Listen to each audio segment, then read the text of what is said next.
Hello guys, welcome back to Technetic YouTube channel. Java पढ़ने की series में ये हमारा कलेक्शन फ्रेमवर्क हम इस जावा की सीरीज में पढ़ने जा रहे हैं। ठीक है, तो समझते हैं कि कलेक्शन फ्रेमवर्क कैसे वर्क करता है, इसकी हमें नीड क्यों पड़ी और कलेक्शन फ्रेमवर्क पढ़ने से हमें फायदा क्या होगा। इस वीडियो के अंदर हम बेसिक अंडरस्टैंडिंग लेंगे कलेक्शन फ्रेमवर्क के बारे में।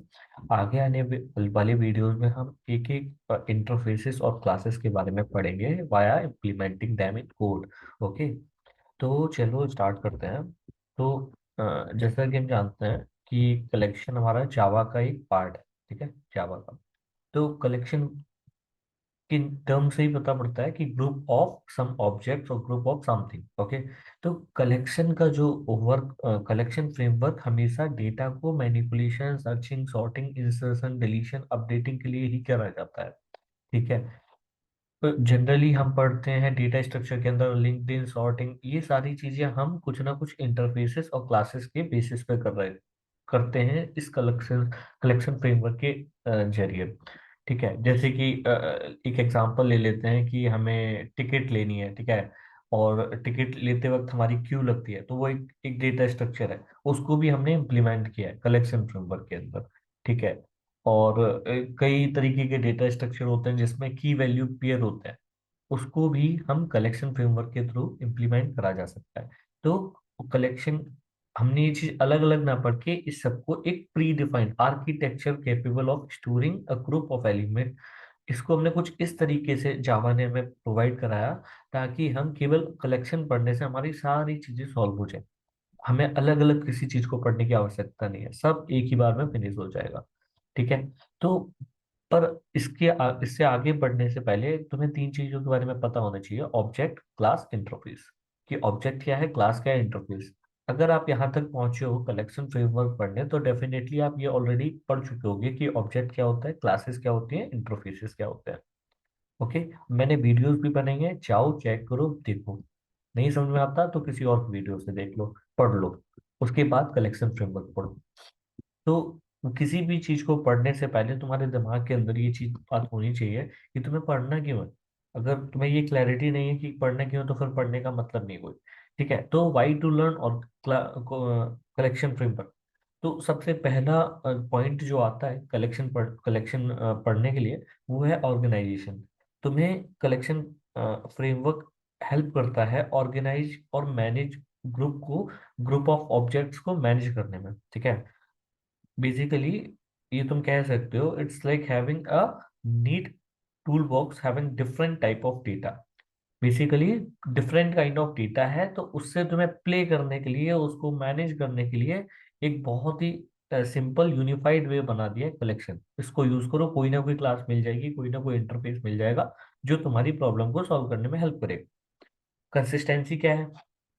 अब कंसिस्टेंसी से मतलब यहाँ पे ये होता है कि हमने डिफरेंट डिफरेंट प्रोग्रामिंग लैंग्वेज में हमें पता है कि एरे, लिस्ट, सेट, ये different kind of data structure होते हैं।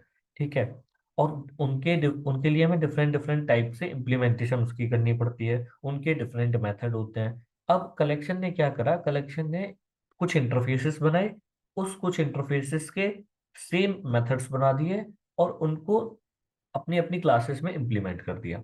ठीक है, तो हुआ क्या, मेथड सेम है, बस उनको यूज करने का तरीका बदल गया। इससे हुआ क्या, कंसिस्टेंसी है। तुम्हें ज्यादा, अगर तुम्हें एरे यूज करना है तो भी वही मेथड, लिस्ट यूज करना है तो भी वही मेथड, सेट यूज करना है तो भी वही मेथड। तो इससे कंसिस्टेंसी बनी रही, तुम्हें अलग अलग मेथड्स पढ़ने की आवश्यकता नहीं। ये सारी बातें तुम्हें जब क्लैरिटी मिल जाएगी, जब हम इसको इम्प्लीमेंट भी करेंगे। ठीक है, जावा कोड के अंदर। उससे पहले हम लोग थोड़ा समझ लेते हैं कि पूरा ये कैसे काम करता है। डायनेमिक साइजिंग, अभी हमने सिंपल एरे पढ़ा होता है, तो एरे में क्या होता है, ग्रुप ऑफ ऑब्जेक्ट्स होते हैं। ठीक है, हमें पहले डिक्लेयर करना पड़ता है कि इतने साइज का हमारा एरे होगा। बट हम जब इसमें बहुत सारे ऐसे ऑब्जेक्ट्स होते हैं, डेटा स्ट्रक्चर्स होते हैं कलेक्शन के अंदर। Let's take an example of array list as well. उस एरे लिस्ट में हम डायनेमिक साइजिंग कर सकते हैं, हमें कोई नीड नहीं है पहले डिक्लेयर करने की कि हमारा 10 या 12 साइज का एरे होगा। हम वो रन टाइम पे ही अपने आप को जैसे जैसे हम उसमें वैल्यूज डालते जाएंगे, हमारा एरे की साइज बढ़ता जाएगा। और ऑफकोर्स परफॉर्मेंस का सबसे ज्यादा बूस्ट हुआ है इनको यूज करने से, क्योंकि ये सब पहले से ही बने हुए डेटा स्ट्रक्चर है। तो जो जावा की तरफ से ये सारी चीजें प्रोवाइड कराई गई हैं वो वही ऑप्टिमाइज्ड मैनर में है। तो अपने आप तुम्हारे कोडिंग का जो टाइम है वो बच जाएगा और परफॉर्मेंस ऑप्टिमाइज हो जाएगी। ठीक है। उसके बाद रेडीमेड मेथड्स, ये रेडीमेड मेथड बने हुए हैं बेसिक बेसिक फंक्शनैलिटी के लिए। कुछ अगर भी नया करना है तुम्हें, ठीक है, कुछ नई तरह की फंक्शनैलिटी लानी है तो तुम खुद भी अपने तरीके की क्लासेस बना सकते हो और उसमें इंप्लीमेंट कर सकते हो ये सारे इंटरफेसेस के मेथड्स। ठीक है। तो बेसिकली ये हमारा पूरा कलेक्शन फ्रेमवर्क है जो हमें सामने दिख रहा है। ये फोटो मैंने गीक फॉर गीक से निकाली है। ठीक है। तो थैंक्स टू देम। अब होता क्या है, सबसे पहले अगर देखोगे तो जो ग्रीन वाले बॉक्सेस हैं ये सारे में बता रहे हैं कि ये इंटरफेसेस है। इंटरफेस क्या होता था, इंटरफेस एक वन ऑफ द वे है एब्स्ट्रैक्शन को अचीव करने का। अब एब्स्ट्रैक्शन क्या होता है, एब्स्ट्रैक्शन मतलब किसी भी प्रोसेस को हाइड कर देना यूजर से और फंक्शनलिटी को दिखाई देना। क्योंकि यूजर को क्या फर्क पड़ता है कैसे कोई चीज बनी है, उसको तो फंक्शनलिटी चाहिए। ठीक है। तो उसी का एक वे होता है एब्स्ट्रैक्शन अचीव करने का इन प्रोग्रामिंग लैंग्वेज, इंटरफेस। और इंटरफेस में क्या होते हैं, हम मेथड्स को डिक्लेयर करते हैं, कभी भी उसको डिफाइन नहीं करते। ठीक है। और उन इंटरफेस के मेथड को फिर हम डिफरेंट डिफरेंट क्लास में इंप्लीमेंट करते हैं। It's so easy. ठीक है। तो हमारे पास एक आइट्रेबल क्लास होती है, सॉरी इंटरफेस होता है। देन कलेक्शन इंटरफेस होता है जो उसको इम्प्लीमेंट करता है। एंड देन तीन बड़े इंटरफेसेस हैं, लिस्ट, क्यू, सेट। इन तीनों ही इंटरफेस से सारी की सारी पूरी की सारी क्लासेस में हम सारे इंटरफेसेस को इम्प्लीमेंट करते हैं और सारे प्रॉब्लम्स को टैकल करते हैं। ठीक है। तो सबसे पहले अगर हम लिस्ट की बात करें तो इसमें हमारे तीन अलग अलग क्लासेस होती हैं, array list, vector, link list. Array list array की ही तरह होता है, इसमें डायनेमिक साइजिंग आती है। अंदर जाके आप पढ़ोगे, डीप डाइव करोगे तो बहुत सारी फंक्शनलिटीज है। ओवरव्यू दे रहा हूँ तो इसमें मैं बहुत ज्यादा डीप डाउन नहीं करूंगा। ठीक है। उसके बाद वेक्टर, वेक्टर के अंदर हम एक क्लास को पढ़ते हैं स्टैक नाम की। स्टैक जैसे में पता है, LIFO last in first out. Okay, plates वाला एग्जांपल बहुत फेमस है। ठीक है, प्लेट्स रखो, सबसे लास्ट में जो प्लेट होती है वही पहले निकलती है। ठीक है। लिंक लिस्ट, लिंक लिस्ट मतलब ट्रेन, ट्रेन समझ सकते हो तुम, एक दूसरे से कनेक्टेड है, एक वेगन दूसरे से वेगन से कनेक्ट है। ठीक है। क्यू, क्यू क्या होता है, FIFO first in first out. Okay. Okay. So इसमें डबली एंडेड क्यू भी होती है, प्रायोरिटी क्यू भी होती है और एरेटी क्यू भी होती है। ठीक है, ये सारी चीजें होती हैं। एंड देन सेट, सेट के अंदर hash set, sorted set, navigable sort, link hash set, tree set. हम ये सारी चीजों को जावा के अंदर इम्प्लीमेंट करेंगे और दिखाएंगे कैसे ये सारी चीजें वर्क करती हैं। अब सबसे अच्छी चीज क्या है कि तुम्हें लिस्ट पढ़ना है, लिस्ट के बाद तुम सोच रहे होगे इतनी सारी क्लासेस, हम इतनी सारी क्लासेस को यूज कैसे करेंगे और कितनी सारी चीजों को याद रखना होगा।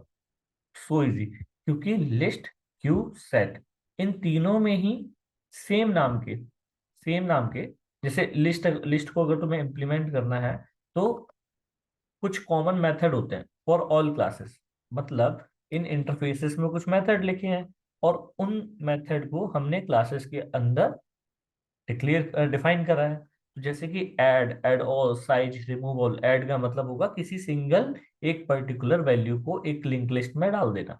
ठीक है, ऐड कर देना। अगर हमें number, there are, I mean various अगर ऑब्जेक्ट्स हैं वहां पे तो उन वेरियस ऑब्जेक्ट्स को एक एरे लिस्ट में डाल देना। अगर हमें साइज जानना है तो हमें साइज एक मेथड होता है वो पता पड़ जाएगा। अब एक बार में ही सारे ऑब्जेक्ट्स को मैं बाहर निकाल देना है तो रिमूव ऑल कर सकते हो आप।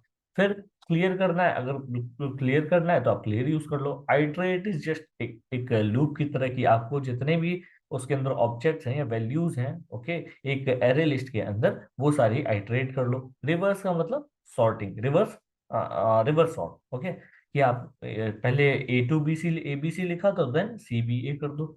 ठीक है, काइंड ऑफ दिस थिंग।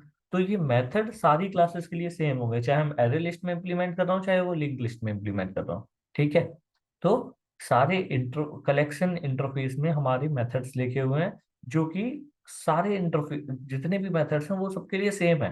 तो हमें अलग अलग यूज नहीं करना होता। अगर हम एक क्लास को अच्छे से इंप्लीमेंट करना सीख गए तो फिर बाकी सारे सेम होते हैं, बस सबकी जो फंक्शनैलिटी है वो थोड़ी डिफरेंट होंगी।